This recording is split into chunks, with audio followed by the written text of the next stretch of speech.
Teman-teman tahu gak sih apa itu glulam? Jadi glulam itu adalah produk komposit kayu yang terbuat dari beberapa lapisan kayu yang direkatkan menggunakan perekat struktural dan berkekuatan tinggi, sehingga memungkinkan untuk membentuk komponen yang terstruktur dengan dampak visual yang luar biasa. Nah, bagaimana sih sejarah terciptanya glulam, sama apa aja sih kelebihan dan kekurangannya? Kalian pasti kepo ya. Yuk kita cari tahu. Glulam pertama kali dikembangkan pada abad ke-19 oleh Otto Hetzer, seorang insinyur Jerman yang mematenkan teknik laminasi kayu menggunakan perekat alami seperti kasein pada tahun 1906. Pada awal abad ke-20, teknologi ini menyebar ke Eropa dan Amerika Utara, yang biasanya digunakan untuk konstruksi jembatan dan bangunan.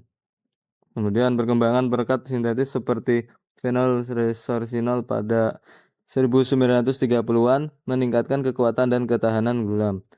Pasca Perang Dunia Kedua, glulam semakin populer karena efisiensi dan keterjangkauannya.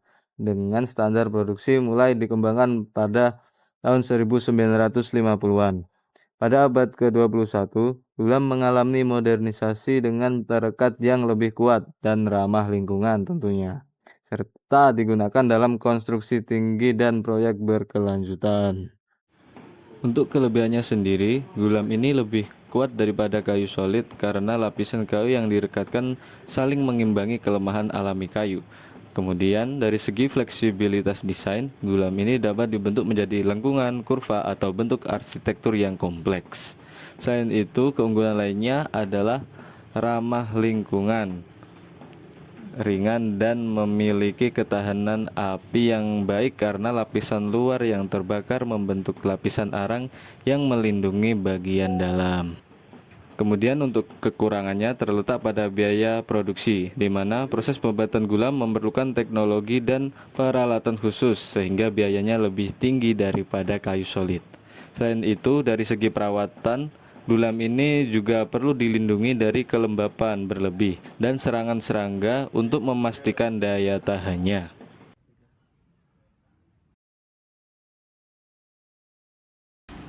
Nah, setelah kita tahu apa sih itu glulam, selanjutnya kita akan belajar proses produksi glulam. Pertama adalah melakukan pemilihan dan persiapan bahan baku. Nah, jadi sebelum proses produksi dimulai, bahan baku harus dipilih dan dipersiapkan dengan baik. Pada proses pemilihan dan persiapan bahan baku ini mencakup beberapa tahapan. Yang pertama adanya pengeringan, kemudian penilaian kekuatan atau strength grading, kemudian finger jointing atau sambungan jari, dan kemudian planing. Nah, jadi kayu yang sudah berkualitas tinggi dipilih untuk memastikan kekuatan dan ketahanannya. Setelah itu, kayu dikeringkan dengan oven hingga kadar air mencapai 8% atau sampai dengan 14% agar perekat dapat bekerja secara optimal. Selanjutnya, dilakukan penilaian kekuatan untuk memastikan kekuatan dan ketahanan kayu tersebut. Setelah itu, dilakukan finger jointing untuk menghilangkan catat kayu dan menyambung potongan lebih pendek agar lebih kuat. Selanjutnya, setelah dilakukannya finger jointing, permukaan kayu diratakan agar lebih halus dan seragam. Setelah kita memastikan bahan baku tersebut berkualitas bagus, langkah selanjutnya adalah dengan laminasi dan mengaplikasikan perekat. Nah, setelah memastikan bahan baku terpilih dengan baik dan sudah siap untuk memasuki proses selanjutnya, yaitu laminasi dan aplikasi perekat, di mana jenis perekat yang digunakan itu tentunya disesuaikan dengan kebutuhan, seperti phenol formaldehid untuk daya tahan cuaca atau biasanya digunakan untuk kebutuhan eksterior, dan urea formaldehid untuk penggunaan non-struktural atau biasanya digunakan untuk interior. Nah, perekat ini diaplikasikan dapat menggunakan roll, lem tembak, atau mesin penyebar otomatis agar lebih merata.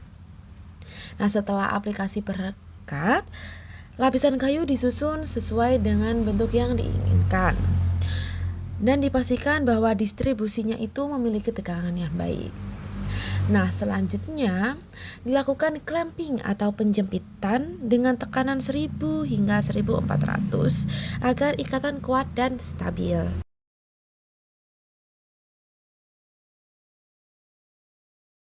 Selanjutnya, pengkondisian dan finishing. Setelah laminasi selesai, pengkondisian dan finishing dilakukan. Lamela yang telah direkatkan dibiarkan mengering selama beberapa hari untuk memastikan ikatan yang kuat. Sisa perekat dihilangkan dan kayu dipotong sesuai ukuran yang dibutuhkan. Dan lapisan pelindung ditambahkan agar tahan terhadap cuaca dan serangan hama. Glulam adalah material yang kuat, fleksibel, dan ramah lingkungan. Dengan meningkatnya permintaan global terhadap bahan bangunan berkelanjutan, pemanfaatan glulam di industri konstruksi semakin berkembang dan menjadi pilihan alternatif yang menarik. Glulam bisa melengkung dan bisa lurus? Ya bisa dong. Proses produksi dari kayu glulam memungkinkan untuk glulam menjadi bisa melengkung. Fleksibilitas dari kayu glulam membuat bangunan menjadi lebih unik dan juga bisa menahan beban struktural menjadi lebih kuat. Glulam terdiri dari lapisan-lapisan kayu yang direkatkan menggunakan lem khusus untuk menciptakan balok dan kolom yang kuat serta tahan terhadap beban, sehingga dapat digunakan sebagai struktur bangunan. Nah, foto ini merupakan foto aula barat di ITB loh teman-teman. Nah, elemen-elemen yang melengkung di aula tersebut menggunakan kayu glulam.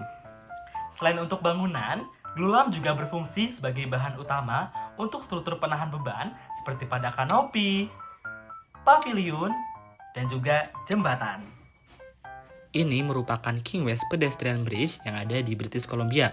Pada jembatan ini, glulam digunakan sebagai jembatan dan jalur pejalan kaki yang membentang sepanjang 44 meter melintasi salah satu jalan utama kota Burnaby. Nah, dari penjelasan tadi, jadi glulam bisa diaplikasikan atau digunakan untuk penggunaan outdoor maupun indoor. Gitu teman-teman.